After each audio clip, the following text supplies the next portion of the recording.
Robot, কিন্তু বিদ্যুৎ ছাড়া চলে, শুধু পানি দিলেই কাজ শুরু। বিশ্বাস হচ্ছে না? এই রোবটের নাম প্রোটো আলফা।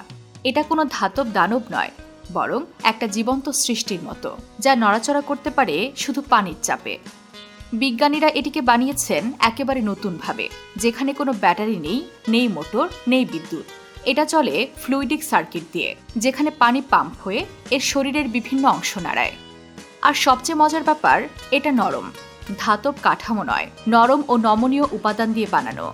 এই কারণে ভেজা পরিবেশ, পানির নিচে, এমনকি বিষাক্ত এলাকাতেও এটা স্বাচ্ছন্দ্যে কাজ করতে পারে।